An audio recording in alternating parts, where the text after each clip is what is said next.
Hello friend, मैं हूं घनश्याम और आपने अभी अभी ज्वाइन किया द इलेक्ट्रिक न्यूरन में और स्वागत है आप सभी का इस यूट्यूब चैनल में।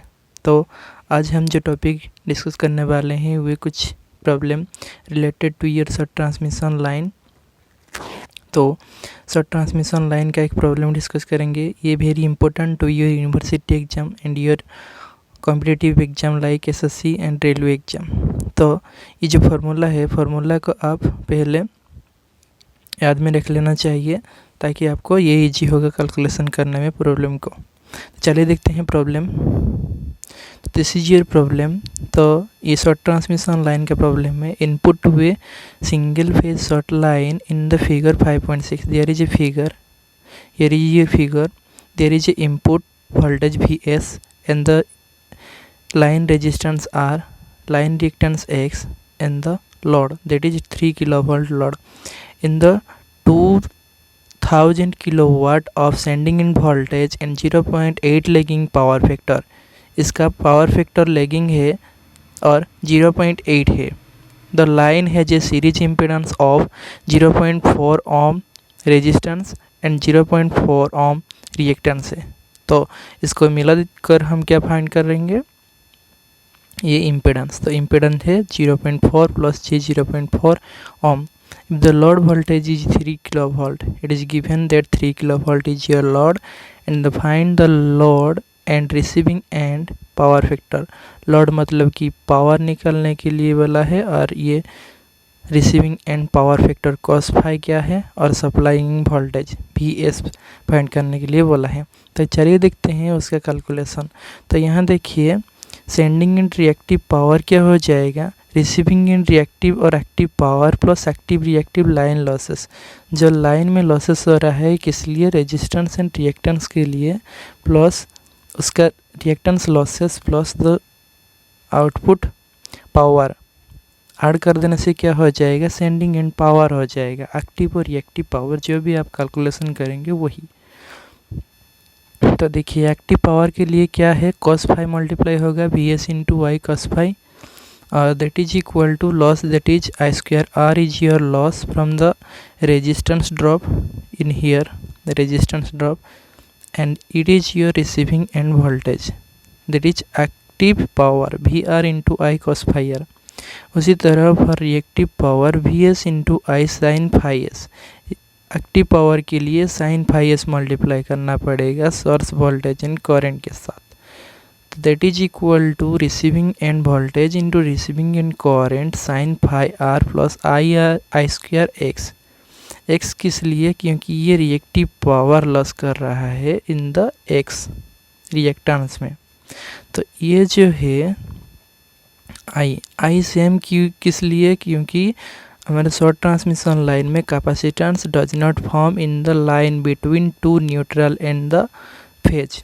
तो यहाँ करंट डिवीजन नहीं होगा, जो प्राइमरी करंट में होगा वही सेकेंडरी करंट में होगा, मतलब कि जो सेंडिंग एंड करंट है वही रिसीविंग एंड करंट होगा।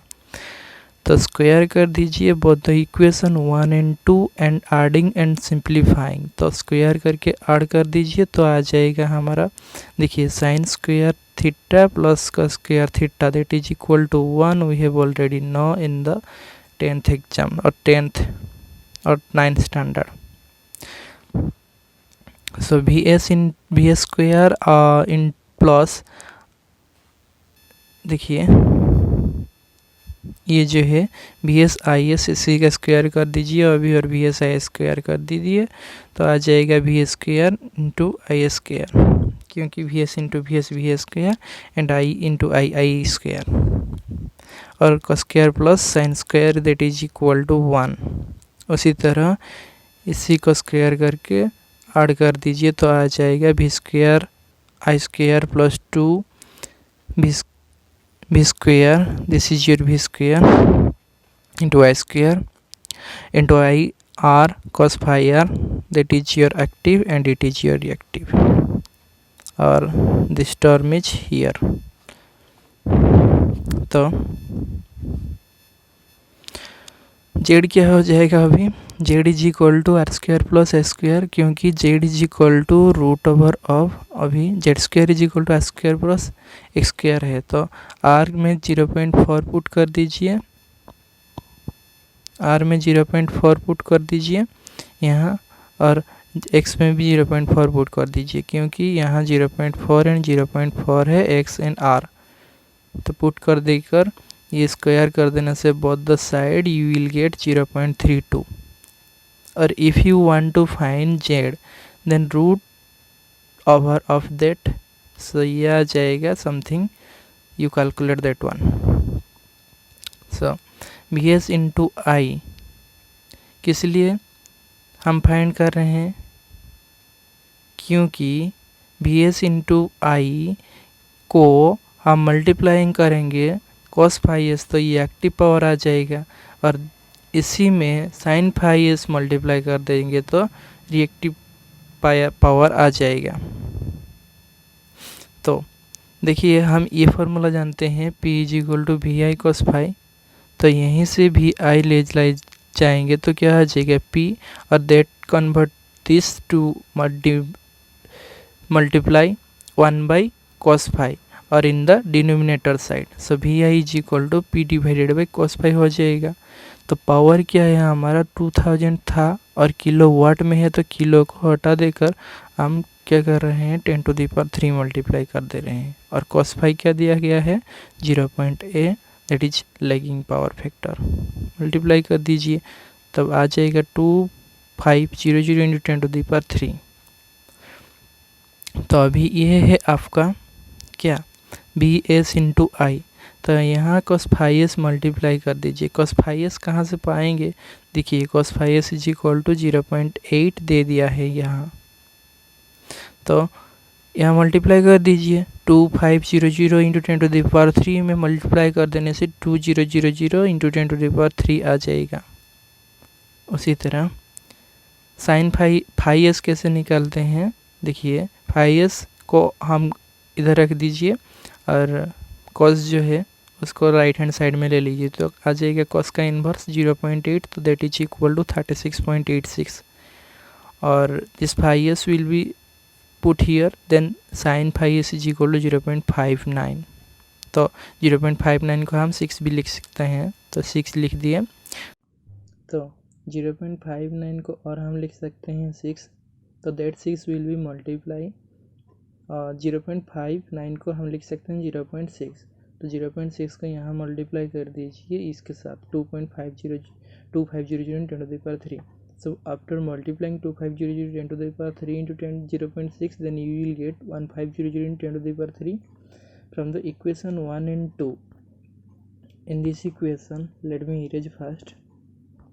From this equation, if you separate this term, then you will get bsi into cos phi s minus this divided by vr, or like that this term in this term.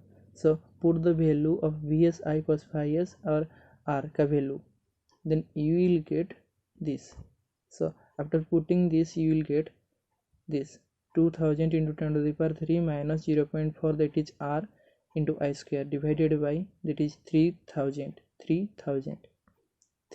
किस लिए, क्योंकि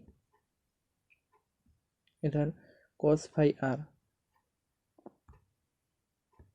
तो this is here 3000.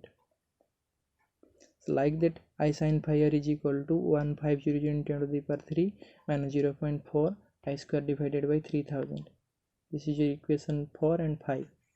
So substituting all the value in equation 3 we will get 2500 into 10⁻³ का square, अब that is equal to इस equation 3 में put कर दीजिए। रुको मैं दिखाता हूँ आपको, इस इक्वेशन में हम तो अभी फाइंड किए I R cos phi R, I R sine phi R, तो इसी इक्वेशन में पुट कर दीजिए तो जाएगा this, you will see once 2500 into 10⁻³ square, that is equal to 3000 square I square plus 2 into 3000 I square whole 0.4, that is your resistance into 2000 10⁻³ minus resistance into current का square divided by 3000 plus reactance into 1.51500 into 10 to the power 3 minus 0.4 I square divided by 3000 plus 0.32 I to the power 4.